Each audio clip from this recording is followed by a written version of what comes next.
Hi, it's Janice Tuck from the Fun Music Company, and today I want to share with you a fun idea for using the iPad in the music classroom. As many of you are probably aware, last year we held our second virtual music education conference, and it was, of course, a great success. One of our most popular sessions was our Tech Talks. So today I thought I'd share a little more from this to help you utilize Garageband on your iPad. Now, tickets for this are no longer available, but people who purchase the program can still log in and access it until June this year. So, sit back, relax, and enjoy the first two sessions from this set of lesson plans for Garageband for iPad. Well, hello everyone, and welcome to this virtual conference Tech Talk on iPads. Now this year at the virtual conference, instead of asking guests to talk about technology subjects, we decided to do it ourselves and bring you some really fun, easy and quick sessions on how you can best use technology in the classroom. Now I know many of you are in this situation as I keep in touch with thousands of music teachers every week on our weekly newsletter. When it comes to technology, one of the big questions we always get is about this device, the iPad. Now, like it or hate it, the iPad is pretty well entrenched in some schools. Some schools require students to bring their own and ask the parents to pay sometimes up to $1,000 for the top model of iPad. Therefore, it puts the teacher under huge pressure to make sure that the iPads are used in the classrooms. Some schools have class sets, and others use this bring your own system, which I could see have huge issues, in that some kids will have the latest, greatest top line model, and some kids will have one that are a couple of years old. So what do? Well, at the time of this recording, there are literally thousands of music-related apps in the App Store. Some are free, some cost money, anywhere from 99 cents to hundreds of dollars. So what do? Where do we start? I'm going to recommend just one app. It's free and it's really great to use, and anyone can get it. Now, I'm sure pretty much anyone who is watching this and has done one or two things with the iPad will know which app I'm talking about. Yes, it's Garageband. Now, this used to cost money, but about a year ago, Apple made it free. Now, this is great news, of course, for us music teachers, as it gives us a platform which should become just about universal for this device.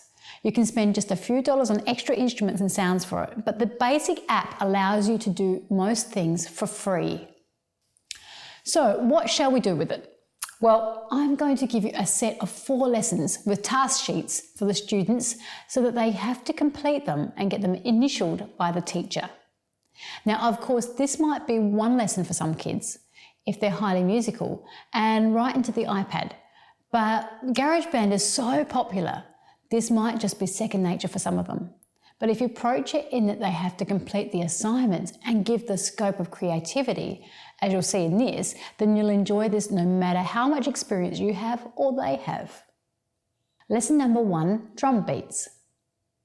In the first lesson of this project, the students are going to record their own simple drum beat.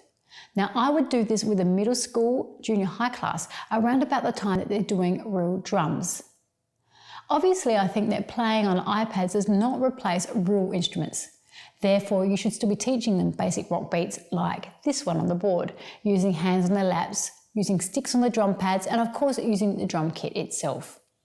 However, as an alternative, as an additional activity to learning it on the drums, then you can do this activity. Have them open GarageBand, then start a new song by choosing Create New Song. Now up will come this funny looking menu where you can swipe from one instrument to another. You want to choose drums, not smart drums, as we're going to cover that in another session, but just the plain drums. Now, of course, if you play around, you'll see that they have a lovely time making lots of drum noise. Now, you might want to consider making headphones mandatory for music class. I think I would. Okay, so once you've got the wiggles out of them, have this drum beat put on the board and explain that it is really 2 voices, which is just the snare and bass drums, and which is the hi-hat. This is also on their assignment handout, which was provided for you below this video. Get them to practice just the bass drum and snare drum voice. Note that they're learning a 4-bar pattern, stopping in the 4th bar.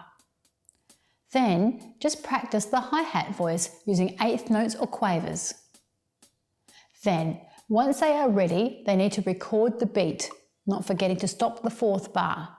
It's not difficult to do, but they need to do each part separately, once for the bass and snare, and then the hi-hat. Firstly, they need to set the iPad to only 4 bars long. The iPad is set up to record 8 bars by default, but 4 bars is much more manageable at first. Now you do that by pressing this little plus sign here and clicking where it says A section and making it 4 bars. You'll notice that the iPad makes it really easy as it repeats and records in a looping fashion until you stop it. So you can do the bass and snare on the first repeat and then the hi-hat on the second. Now of course, this might be a little easy for some classes or way too difficult for others. It's always up to you, of course, to choose what is suitable. A lot of students and teachers like me at first get confused with what is recorded and what isn't. And then they get a bit freaked out when they discover something has been recorded and they don't know how to get rid of it. So what you have to do is simply click on this icon here. And this switches to the track view where you get a visual representation of the notes you recorded. If you want to throw it out and start again, well, you simply double tap it until this menu comes up and then you hit delete. Then you can click the drum again and go back to the drum kit to record again. Okay, so what I would do is make sure that every student can do that. They would have to get task A signed off before they can go on to the next task. In the next task, they need to record a little fill in the gap that they left. It's not too difficult to do. However, you should suggest to the students that they need to start a new drum track like this. Now you click Instruments and then choose Drums again. This creates a second track, which you can see if you switch onto track mode with that little icon there. Having a second track there means that it's much easier to delete the fill if they're not happy with it. So I'll have a go here.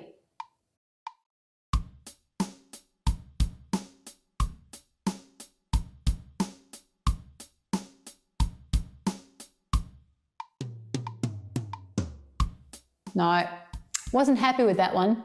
So I'll go to track mode and delete it. And try again.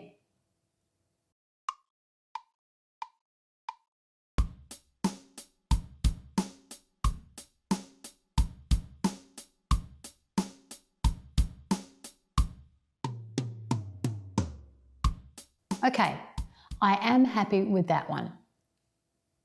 So if they can do that, you can sign off task B on their sheet. However, make sure that they start a new project at this point. Have them press My Songs and the iPad will helpfully name it song number 1 or whatever. And unless you rename it, you'll never know which song which is which. So therefore, instruct them at this point to name their project they just made and then start a new one for task C. Now we will return to this project for the next lesson. So it's important they keep it on their iPad. Now that we've established this as a framework, a 4-bar pattern with a fill on the 4th bar, you can have them play around and come up with their own 4-bar drum pattern. Now they will love doing this and they can try the different drum sounds like the vintage kit, the live rock kit, and the classic drum machines. You might also encourage them to mix around the tempo. Try going faster or slower. However, make sure that they are using the drums instrument and not the smart drums, because that is actually cheating. We'll do something with the smart drums in lesson 4. Now you might be surprised at what they can come up with. They need to do it themselves and have a feeling of what it is like doing it themselves. Okay, let's move on to lesson 2. Now, of course, you don't have to do these in strict lessons. It might work out that way, it might not. You might take 3 weeks to complete the tasks in lesson 1, or you might have it done in 10 minutes and need to go straight on. I don't know. It's all going to depend on your class, how experienced they are with iPads, and how much musical experience they have as well. And lesson number 2, in this lesson, they are going to add a bass line to the drum beats they previously created. So get them to open the file they completed in task B of lesson 1. Now, of course, they can do this with their own composition, but let's keep it simple and just work on this one. Okay, if you check track view, this is what we have. The drum beat along the top and then the drum fill on the fourth bar. Now if we click instruments again, we can add the bass. We want to swipe along until we find the smart bass.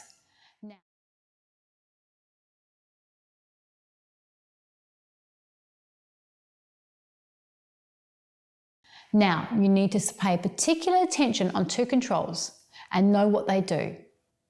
Firstly, there's chords or note switch here. What that does is it goes from easy I don't know how to play bass mode to the proper fretboard as bass player would use. For the purposes of our lesson, we're going to leave it on chord mode, which basically presents the strings with notes from each of the common chords of C major in an easy format. So you can play C arpeggio by going up the C chord like this.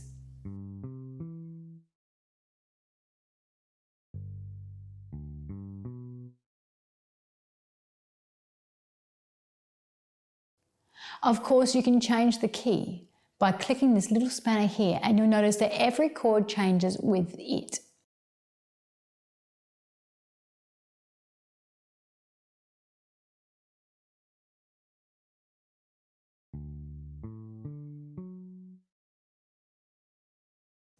However, let's leave it in C for the purposes of our lesson. I just wanted to show you that you can change key and all the chords along with it to the common chords used in that key. I also want to address this button here called the autoplay. Now you can discover for yourself what it does, and of course so can the students. I would suggest that for this lesson leave it off.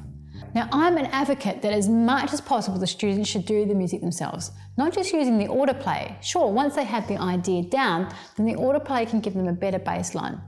Then why not use it? But just have them leave the autoplay off for this part of the lesson.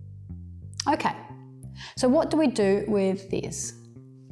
Now what you're really teaching in this lesson is about chord progressions.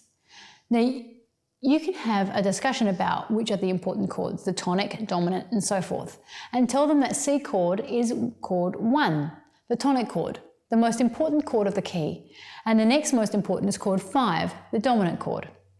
Therefore, task A of this lesson is to record a bass line with the following progression.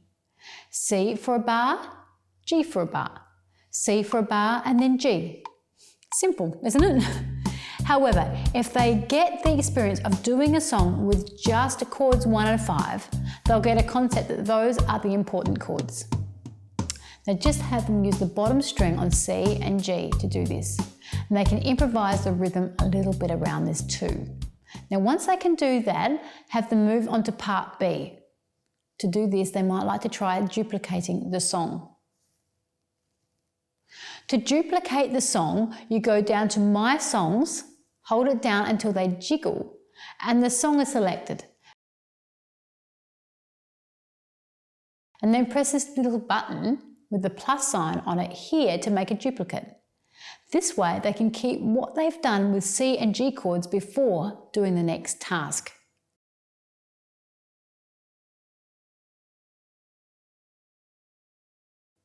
So if you do duplicate it at that point, go back to track mode and delete what you recorded in task A so you can do this one.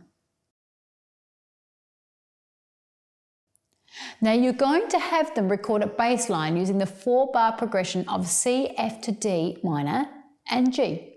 All the chords are 1 bar and they can get a little bit more adventurous with the rhythm and using other strings as well as if they wish.